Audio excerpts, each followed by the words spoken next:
Halo pemirsa GPR TV, dari Sabang sampai Merauke, dari Biagas hingga Pulau Rote.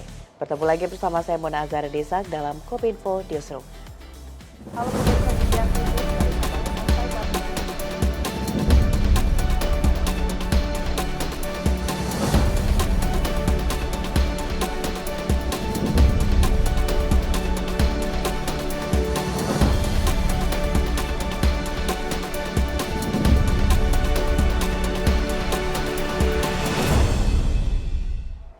Pemirsa, kita ke informasi pertama. Pertemuan Presiden Joko Widodo dengan Presiden Ferdinand Marcos menghasilkan 4 kesepakatan kerjasama. Kedua negara akan fokus kerjasama pada bidang bilateral, pertahanan, kebudayaan, dan ekonomi kreatif. Presiden Republik Indonesia Joko Widodo dan Presiden Republik Filipina Ferdinand Romualdez Marcos menyepakati nota kesepahaman atau Memorandum of Understanding kedua negara dalam berbagai sektor. Penandatanganan MOU dilakukan di Istana Bogor pada 5 September 2022. Isi keempat MOU tersebut ialah kerjasama bilateral Republik Indonesia-Filipina tahun 2022-2027. Republik Indonesia-Filipina akan bekerja sama dalam bidang politik, hukum, ekonomi, pariwisata, budaya, dan dukungan di lembaga internasional. Yang kedua, kerjasama di bidang pertahanan dan keamanan. Pembaharuan kerjasama pertahanan Republik Indonesia-Filipina yang ditandatangani pada tahun 1977 yang mencakup teknologi pertahanan, pengembangan SDA, dan keamanan wilayah kedua negara.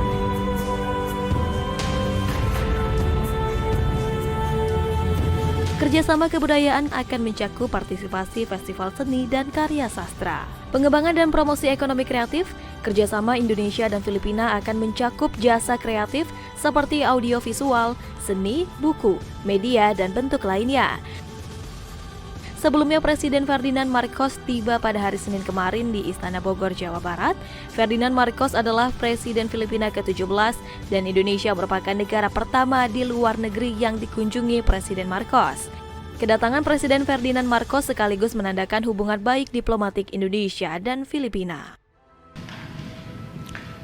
Sekali lagi selamat datang di Indonesia.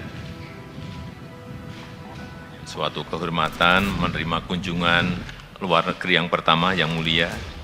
Ini menegaskan hubungan bilateral kedua negara di bawah kepemimpinan yang mulia. Saya percaya hubungan kedua negara, Indonesia dan Filipina, akan semakin erat. I think it is one of the longest diplomatic relations. In fact, we have had relationships before we had countries. Indonesia and the Philippines were trading, exchanging our family members, going back and forth from our southern islands to Indonesia for thousands of years. And so that's why it was very natural for us in the Philippines to come.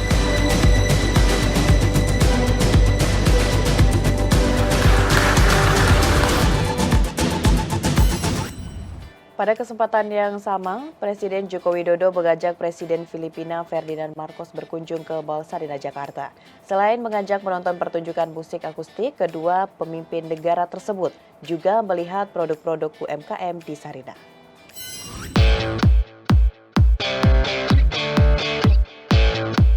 Usai menerima kunjungan kenegaraan Presiden Republik Filipina di Istana Kepresidenan Bogor, Jawa Barat, Presiden Republik Indonesia Joko Widodo mengajak Presiden Ferdinand Romualdez Marcos dan Madam Luis Araneta Marcos mengunjungi Gedung Sarina, Jakarta, guna menunjukkan produk-produk asli Indonesia. Dalam keterangan persnya, Presiden Jokowi mengatakan kunjungan tersebut berawal dari keinginan Presiden Filipina untuk dapat melihat produk-produk asli Indonesia. Kedua pemimpin negara tampak melihat-lihat beberapa produk retail buatan Indonesia seperti sepatu dan tas. Selain itu, melihat pertunjukan kesenian yakni tarian cendrawasih yang berasal dari Provinsi Bali, serta pertunjukan musik dari musisi Difki Khalif dan Segara. Tadi pagi kan kita sudah pertemuan Manhattan, kemudian pertemuan bilateral, semuanya sudah selesai dan beliau menyampaikan pada saya untuk bisa diajak ke pasar atau untuk melihat produk-produk asli Indonesia, ya saya bawa ke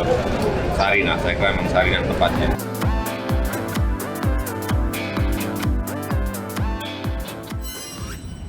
Pemirsa, menanggapi penerapan kebijakan pengalian subsidi BBM, Menteri Perhubungan Budi Karya Sumadi menyatakan akan menyesuaikan tarif angkutan umum kelas ekonomi khususnya pada moda transportasi darat dan akan segera menerapkan penyesuaian tarif ojek online.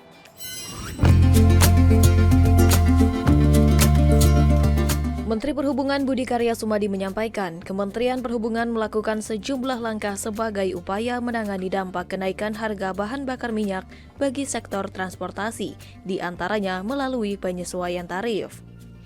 Alasan utama dilakukan penyesuaian tarif transportasi kendaraan umum ialah karena komponen bahan bakar menjadi faktor yang cukup besar pada operasional layanan transportasi, yaitu sekitar 11 hingga 40%.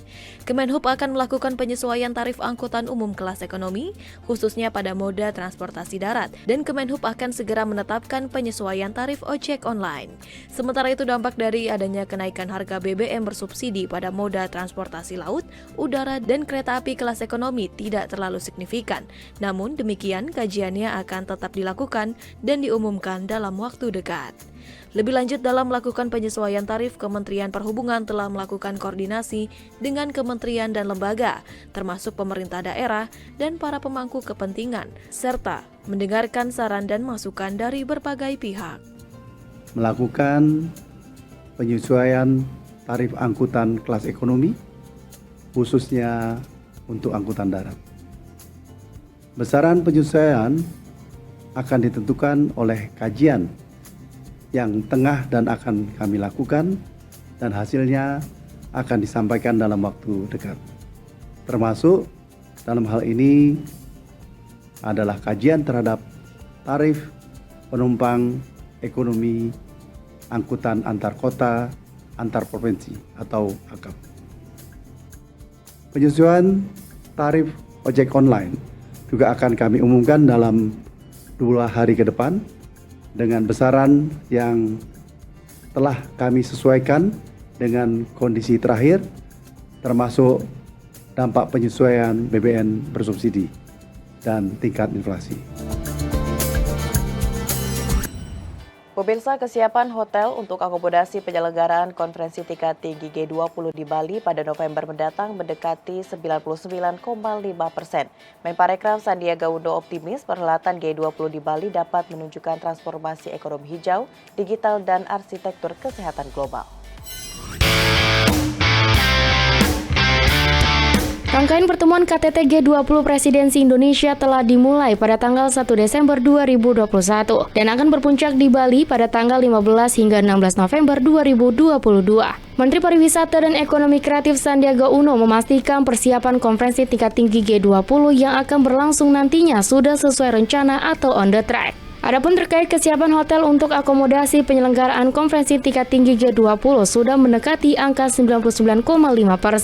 Seperti kita ketahui, Bapak Wapres, Pak Menko, dan kami meninjau langsung kesiapan di minggu lalu, dan kita melihat bukan hanya kesiapan akomodasi, tapi juga untuk kawasan Nusa Dua dan sekitarnya, penggunaan mobil listrik dan juga kendaraan listrik dengan stasiun pengisian kembali untuk listrik. Nah, oleh karena itu, ini juga akan kita gunakan untuk transformasi ekonomi hijau, kita dorong transformasi digital, dan juga penguatan global health architecture. Lebih lanjut, Menparekraf juga menilai puncak G20 mendatang akan menggerakkan ekonomi dan menciptakan lapangan kerja baru berkat dorongan sektor UMKM sebesar 90%. Termasuk UMKM yang harus meningkat omsetnya berkaitan dengan produk dan jasa yang akan dihadirkan sebagai souvenir dan produk-produk yang akan dikonsumsi oleh para delegasi G20. Jadi kita berasumsi bahwa G20 yang akan puncaknya bulan November nanti akan dapat menggerakkan perekonomian dan menciptakan lapangan kerja, dan bagian dari penciptaan 1,1 juta lapangan kerja baru, di mana 90% lebih akan didorong dari sektor UMKM.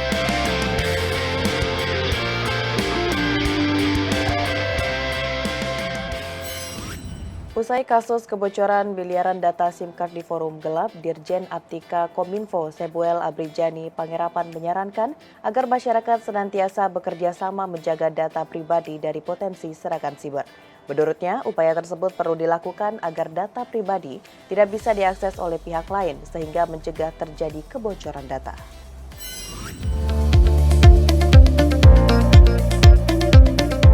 Kementerian Komunikasi dan Informatika tengah menyoroti dugaan pelanggaran pidana yang dilakukan oleh pelaku dalam kasus kebocoran data registrasi kartu SIM telepon Indonesia. Direktur Jenderal Aplikasi Informatika Kementerian Komunikasi dan Informatika Samuel Abrijani Panggerapan dalam laman resmi kominfo.go.id meminta kepada semua pihak yang terkait untuk bekerja sama menjaga data pribadi masyarakat dari potensi serangan cyber. Adapun terkait kebocoran data, Dirjen Aptika juga menjelaskan bahwa kasus tersebut mencangkup 2 pelanggaran yakni pelanggaran administratif dan pidana. Sehingga perlunya perbaikan kebijakan yang lebih mumpuni dalam hal pengelolaan data seperti mendorong rancangan Undang-Undang Perlindungan Data Pribadi yang diharapkan selesai pada tahun ini. Pemirsa, setelah jeda pariwara berikut kami akan kembali dengan berbagai informasi lainnya. Tetaplah bersama Kominfo Newsroom.